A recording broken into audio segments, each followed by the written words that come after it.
Good evening అండి. నేను ఒక బిజినెస్ మ్యాన్ని వైజాగ్ నుంచి. గత 75 సంవత్సరాల నుంచి వైజాగ్లో మా ఫ్యామిలీ చేరుకొని ఉంది. ఇప్పుడు ఒక పొలిటికల్ అట్మాస్ఫియర్ ఉంది ఆల్ ఓవర్ ఇండియా.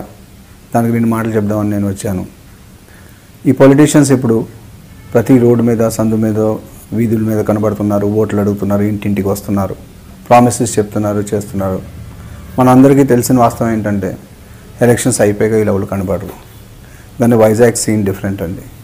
మీ అందరికీ తెలుసు, లాస్ట్ టైం ఎలక్షన్స్ అయిపోయిన తర్వాత హ్యూజ్ సైక్లోన్ మనకి రాబడింది వైజాగ్లో. అండ్ మన చీఫ్ మినిస్టర్ మిగతా చీఫ్ మినిస్టర్ లాగా హెలికాప్టర్లో వచ్చేసి రౌండ్లు కొట్టేసి సెంటర్కి రాసి మాకు 5,000 కోట్లు కావాలా, 10,000 కోట్లు కావాలని చెప్పకుండా రోడ్ల మీద, సందుల మీద, వీధుల్లో షోల్డర్ టు షోల్డర్ కలిపి తిరిగాడు. 10 రోజులు ఇక్కడే ఉన్నాడు. బస్సుల్లో పడుకున్నాడు, రోడ్ల మీద నడిచాడు. మార్నింగ్ టు ఈవినింగ్ మా వర్కర్స్ షాప్ దగ్గర పనిచేయడానికి వస్తే ఇవాళ చంద్రబాబు మా వీధిలో కనబడానండి. ఆయన వెనకాతల ఒఫీషియల్స్. అదండి అడ్మినిస్ట్రేటర్ అంటే, అదండి పాలిటిక్స్, మేనేజ్మెంట్ అంటే. హైదరాబాద్ని ఎవడు క్రియేట్ చేశాడు?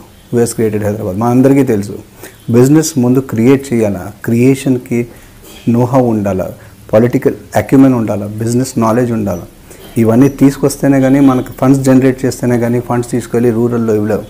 జనరల్ టాక్ అందరిలో ఏంటి? లేదు, చంద్రబాబు ఓన్లీ అర్బన్లో పనిచేస్తాడు, విలేజర్స్కి ఏం చేయడు. అరే బాబా, విలేజర్స్కి ఏం చేయాలి? విలేజర్స్కి చేయాలంటే అర్బన్లో డబ్బులు సంపాదించాలా, బిజినెస్లు చేయాలా, pharma companies, techno companies, software companies రావాలా, ఫండ్స్ జనరేట్ అవుతేనే కనుక వాళ్ళకి ఇవ్వడానికి అవుతుంది. లేకపోతే ఎక్కడి నుంచి ఇస్తారు? వీళ్ళందరూ చెప్తున్నారు వీడికి ఇస్తాను, అది ఇస్తాను, ఇది ఇస్తాను, ఇది. అరే బాబు, తెచ్చినోడు ఎవడు? ఎక్కడి నుంచి తెస్తాడు? అది ముందు చెప్పు. ఆ మేనిఫెస్టో ఎవరి దగ్గర లేదు, ఈయన దగ్గర ఉంది. Already it is the proven record. Hudhud టైంలో ఎయిర్టెల్ చీఫ్ని రోడ్డు మీద పిలిచి మాట్లాడాడు. ఆయన అడిగినా, నేను ఫలానా నోవోటల్లో ఉన్నాను, రాండి అని అంటే, నువ్వు నీ ఆఫీస్ ముందని రా, నేను నా కళ్ళతో చూసాను, అక్కడ నుంచి మాట్లాడి చెప్పాడు. అరే బాబు, 48 అవర్స్ నాకు కనెక్షన్ కావాలా, నాకు హిండ్రెన్స్ అవుతుంది, నేను మాట్లాడలేకపోతున్నాను, మా వర్కర్స్ సైట్స్ మీద వెళ్ళలేకపోతున్నారు, నువ్వు 48 అవర్స్ ఆయన టెంపరీ కనెక్షన్స్ తీసుకొచ్చి పెట్టాడండి. That is administration. ఇన్సూరెన్స్ కంపెనీస్కి వార్నింగ్ ఇచ్చాడు, విదిన్ 30 days క్లియర్ చేయండి. మాలాంటి వాళ్ళు బిజినెస్ మ్యాన్ మన కాళ్ళ మీద నిలబడ్డారు. ఎవరి వల్ల? This is the administration. వెళ్తూ ఒక మాట చెప్పి వెళ్తాను. ఇప్పుడు మీరు 5 years ఇచ్చారు ఆయనకి. 5 years ఆయన పనిచేశాడు. అమరావతి ఒక లెవెల్కి తెచ్చాడు. పోలవరం ప్రాజెక్ట్స్ మీద పని అవుతుంది. Cleanliness, neatness, LED lighting, under ground drainage, అనుకున్న కావాల్సిన ఫెసిలిటీస్ అన్నీ ఆయన క్రియేట్ చేసి పెడుతున్నాడు మాకు. ఎక్కడి నుంచి తెస్తున్నారు? నెగటివ్ బడ్జెట్లో నడుస్తుంది Andhra Pradesh. How is able to manage? No power cuts. ఏమండి, హైదరాబాద్తో కంపేర్ చేసి మేము నడుస్తున్నాం. This is what is administration, right? So ఇప్పుడు కూడా తయారవుతుంది అమరావతి సగం వరకు వచ్చింది. మీరే ఇల్లు కట్టినప్పుడు సగంలో ఆర్కిటెక్ట్ మార్చితే ఏమవుతుందో ఒకసారి ఆలోచించండి. మార్చారా? ఇది పనిచేయి, ఇది సమయం లేదు, అది సమయం లేదు, ఇది సమయం లేదు, మొత్తం మారుస్తారు. మళ్ళీ కొత్తగా కడతారు. ఎవరి డబ్బులు పోతాయి? మా డబ్బులు పోతాయి.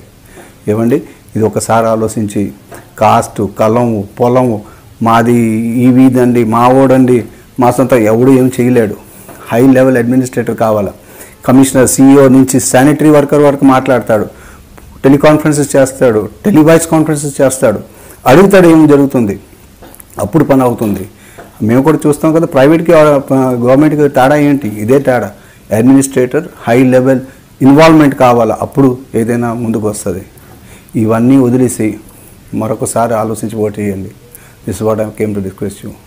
Good bye and God bless. Vartavani news channel ఎప్పటికప్పుడు రాజకీయ, సినీ విశేషాలు, స్పోర్ట్స్ మరియు సాంకేతిక పరమైన మరెన్నో విషయాలను మన ముందుకు తెస్తుంది. మరింత సమాచారం కొరకు వార్తావాణి న్యూస్ ఛానల్ ని సబ్స్క్రైబ్ చేయండి.